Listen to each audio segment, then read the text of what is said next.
கிழக்கு நியூஸ் நேயர்களுக்கு வணக்கம். நான் பத்ரி சேஷாத்ரி. பொதுவாக ஒரு மாநிலத்தில் தேர்தல் நடக்கிறது என்றால், அங்கே இருக்கக்கூடிய முக்கியமான கட்சிகள் ஒன்றை ஒன்று கன்னாபின்னாவென்று திட்டிக் கொள்வதை நாம் பார்த்திருக்கிறோம். இப்ப தமிழகத்தில பார்த்தீங்கன்னா, உதயநிதி ஸ்டாலின் எடப்பாடி பழனிசாமியை மிக கடுமையான வார்த்தைகளில் பேசி விமர்சிக்கிறார். அது ரொம்ப பர்சனலைஸ்டாவே போயிருச்சு.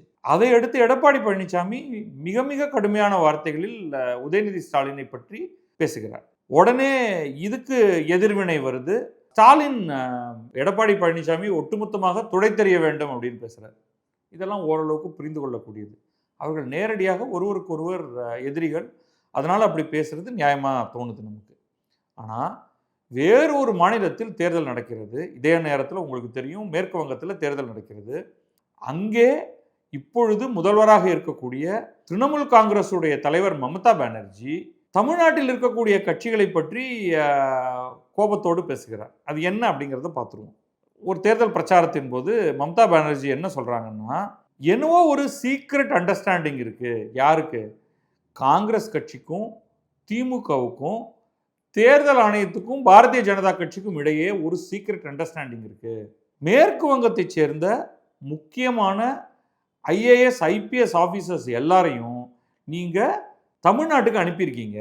அப்போ இங்கிருந்து நல்ல ஆஃபீஸர்ஸ் எல்லாத்தையும் நீங்கள் தமிழ்நாட்டுக்கு அனுப்பிடுறீங்க. அனுப்பிட்டு பாரதிய ஜனதா தனக்கு ஏற்ற மாதிரியான ஆஃபீஸர்ஸ் எல்லாரையும் மேற்கு வங்கத்தில் கொண்டு வந்து உட்கார வச்சிருக்கு. எந்த விதத்தில் நியாயம்? உங்களுக்குள்ள என்ன அப்படி ஒரு சீக்ரெட் அண்டர்ஸ்டாண்டிங் அப்படின்னு அவங்க கேட்டாங்க. இதில் என்ன ஆச்சரியம்னா, இந்த இண்டி பிளாக் என்று சொல்லக்கூடிய எதிர்கட்சிகள் 28 கட்சிகள் ஒன்றாக இணைந்த அமைப்பில் காங்கிரஸ் அதற்கு இன்றைக்கு தலைமை தாங்குகிறது. திரிணாமுல் காங்கிரஸ், திமுக இரண்டுமே அதில் முக்கியமான உறுப்பினர்கள். இவங்க பல பிரச்சனைகளுக்கு ஒன்றாக கோஆர்டினேட் செய்து போராட்டத்தை நடத்துகிறார்கள். அப்படி இருக்கும் பொழுது மம்தா பானர்ஜி ஏன் இதை சொன்னாங்க அப்படிங்கிறது கொஞ்சம் ஆச்சரியமாக இருக்கு. அவங்க ஏற்கனவே தேர்தல் ஆணையத்தின் மீது குற்றம் சாட்டி கொண்டிருக்கிறார்கள். அது நமக்கு தெரிஞ்சது தான். முக்கியமாக இந்த ஸ்பெஷல் இன்டென்சிவ் ரிவிஷன் ஓட்டர் ரோல்ஸை ரிவைஸ் பண்ணக்கூடிய அந்த ப்ராசஸில் தேர்தல் ஆணையம் நடந்து கொண்ட விதம் ஒட்டுமொத்தமாக திரிணாமுல் காங்கிரஸுக்கும் மம்தா பானர்ஜிக்கும் ஏற்புடையதாக இல்லை. அதனாலேயே அவர் தேர்தல் ஆணையத்தை மிக கடுமையாக சாடி கோர்ட்டுக்கெல்லாம் போய் கோர்ட்டில் ஒரு கேஸ்லாம் போட்டு தானே அந்த கேஸை ஆர்கியூ பண்ணுவேன் அப்படின்னு அங்கே களத்தில் இறங்கி உச்சநீதிமன்றத்தில் மிக கடுமையாக அதை போராடி கொண்டிருக்கிறார். மேற்கு வங்கத்தில் 250 பேர் 500 பேர் ஏதோ ஒரு நம்பர் அவங்க சொல்கிறாங்கன்னு வச்சுக்கோங்க, இறந்து போயிருக்காங்கன்னா அந்த எஸ்ஐஆர் காரணமாகத்தான் அவங்க இறந்து போயிருக்காங்க, அதுக்கு தேர்தல் ஆணையம் தான் பொறுப்பு அப்படின்னு சொல்றாரு. அப்படி இருக்கிற மம்தா பானர்ஜி எதுக்காக இதை மாதிரி ஒன்றை சொல்லியிருக்காரு அப்படிங்கிறது நமக்கு புரிய மாட்டேங்குது. எல்லாரையும் நீங்கள் தமிழ்நாட்டுக்கு அனுப்பிடுறீங்க. தேர்தல் ஆணையம் உங்களுக்கு ஒரு இந்த காங்கிரஸ், ஸ்டாலின் இவங்களோட நீங்கள் ஒரு சீக்ரெட் அண்டர்ஸ்டாண்டிங் வச்சுருக்கீங்க, பாரதிய ஜனதாவோடு சேர்ந்து கொண்டு நீங்கள் இதை பண்ணுறீங்க அப்படிங்கிற மாதிரி சொன்னது பயங்கரமான ஒரு கோபத்தை தமிழ்நாட்டில் ஏற்படுத்தியிருக்கு. உண்மையில் அவங்க பாரதிய ஜனதாவை தான் கடுமையாக விமர்சித்திருக்க வேண்டும். 3 முறை தொடர்ச்சியாக முதல்வராக இருந்திருக்கிறார் திரிணாமுல் காங்கிரசின் மம்தா பானர்ஜி. இப்பொழுது மீண்டும் தேர்தல் நிற்கிறார். 4வது முறை ஜெயிப்பதற்காக ஆரம்பத்தில் அவர் எதிர்க்க ஆரம்பித்தது இடதுசாரி கட்சி. அப்போ லெஃப்ட் ஃப்ரண்ட் தான் ஆட்சியில் இருந்தது இவர் முதல் முறையாக ஜெயித்து வரும்பொழுது.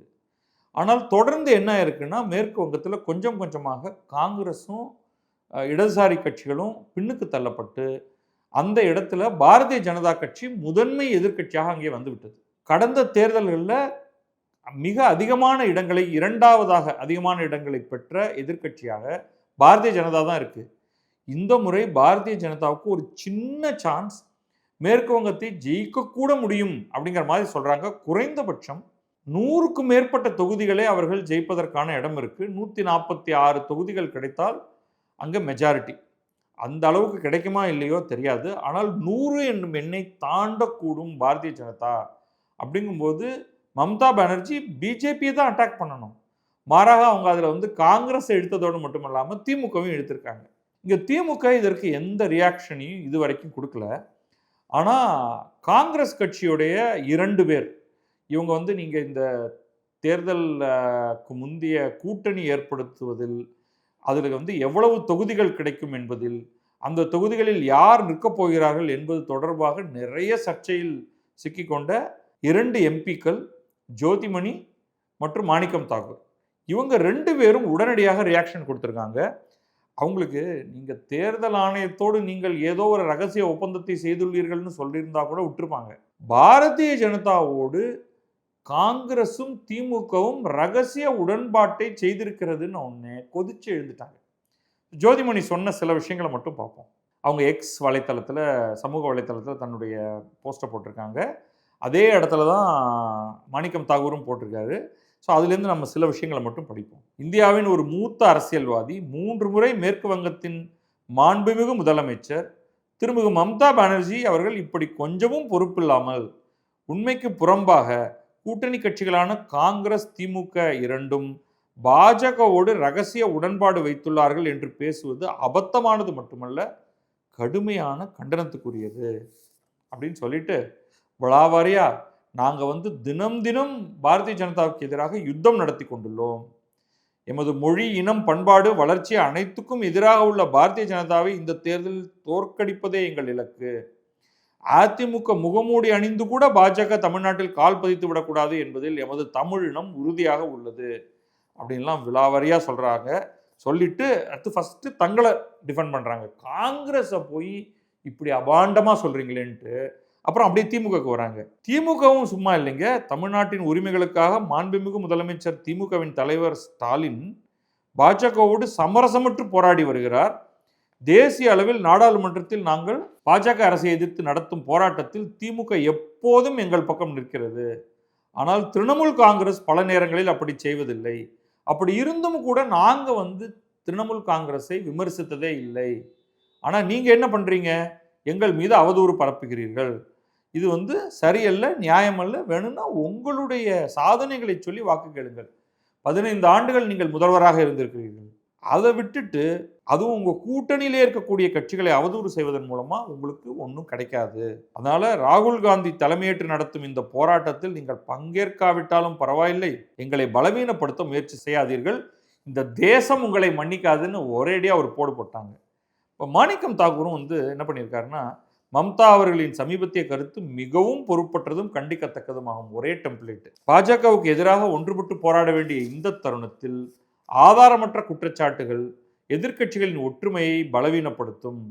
எந்த ஆதாரமும் இல்லாமல் இவ்வாறு குற்றச்சாட்டை முன்வைப்பது மம்தா பானர்ஜி அவர்கள் சமநிலையை இழந்து பேசுவதைப் போல தோன்றுகிறது அப்படின்ட்டு பழைய கதைக்கு போறாரு. இது உண்மையும் கூட. 1998 மற்றும் 99ஆம் ஆண்டுகளில் காங்கிரஸ் அல்ல, திரிணாமுல் காங்கிரஸ் தான் பாஜகவுடன் கூட்டணியில் இருந்தது. ஆனால் அவர் சொல்லாமல் விட்டது ஒன்று இருக்கு. அந்த காலகட்டத்தில் திமுகவும் பாரதிய ஜனதா கட்சியோடு கூட்டணியில் இருந்தது. அப்பொழுதுதான் வாஜ்பாய் ஜெயிச்சு வந்தார். ஸோ அந்த சமயத்தில் திரிணாமுல் மட்டும் இல்லை, அதை அவர் கொஞ்சம் சத்தமாக அவர் சொல்லிட முடியாது அப்படிங்கிறதுனால அவர் சொல்லலை. அதை திரிணாமுல் காங்கிரஸ் பாஜகவுடன் கூட்டணியில் இருந்தது. 2004 தேர்தலில் ஆர்எஸ்எஸ் பாஜக கூட்டணியுடன் இணைந்து போட்டியிட்டது. இதெல்லாத்தையும் அவர் சொல்லிட்டு நீங்கள் கூட்டணி கட்சிகள் மீது சந்தேகம் எழுப்புவது தலைமைத்தன்மை அல்ல, கவனச்சிதறலாகும். எதிர்க்கட்சி தலைவர் ராகுல் காந்தி அவர்கள் தொடர்ந்து ஆர்எஸ்எஸ் பாஜக கொள்கைக்கு எதிராக நின்று போராடி வருகிறார்.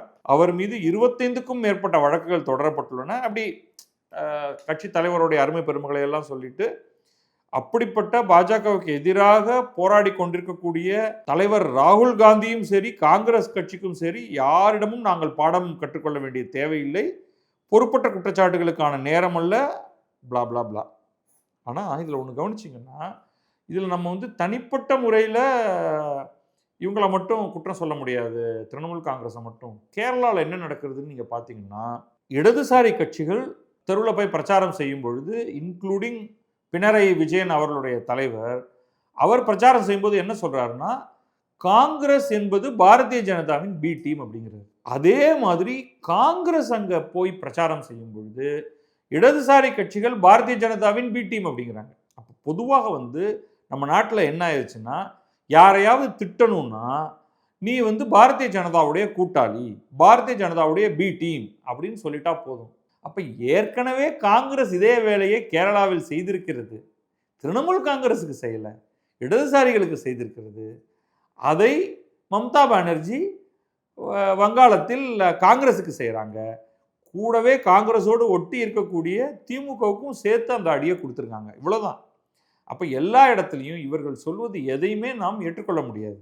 கட்சிகள் வெளிப்படையாக அறிவித்துவிட்டு, கூட்டணியை அறிவித்துவிட்டு போராட்டத்தில் இருக்கின்றன. ஆனால் இவங்க கூட்டணியில் இருக்காங்களே தவிர கூட்டணியில் இருக்கிறார்கள் ஆனால் இல்லை அப்படின்னு தான்.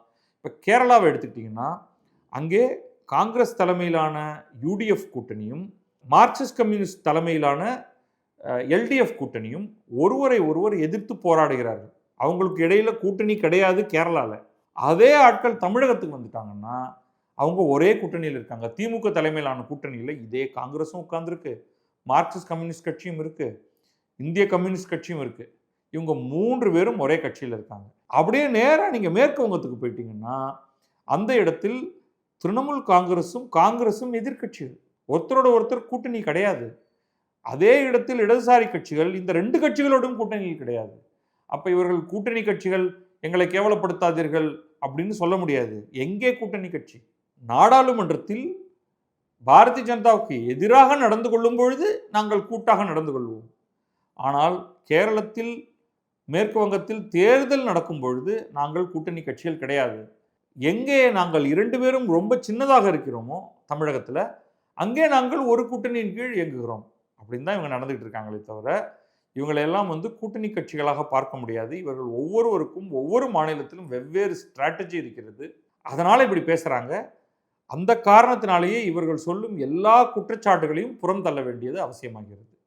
நீ இவனோட பி டீம், நீங்கள் 2 பேரும் ஒன்றா சேர்ந்து ஒரு காரியத்தை செய்கிறீங்க அப்படின்னு சொல்கிறதெல்லாம் மக்கள் நாம கம்ப்ளீட்டாக ரிஜெக்ட் பண்ணிடணும். அவரவர்கள் செய்த சாதனைகள் அல்லது செய்யாது விட்ட விஷயங்கள் அதன் அடிப்படையில் தான் நம்ம அவர்களுக்கு வாக்களிக்க வேண்டும். இந்த A team, B team, C team, நீயும் அவனும் கூட்டாளி, எலெக்ஷன் கமிஷனும் நீயும் கூட்டாளி போன்ற ஆதாரமற்ற குற்றச்சாட்டுகளை முற்றிலுமாக விலக்கிவிட வேண்டும் என்று கேட்டுக்கொள்கிறேன். நன்றி, வணக்கம். நான் பத்ரி சேஷாத்ரி. இது கிழக்கு நியூஸ்.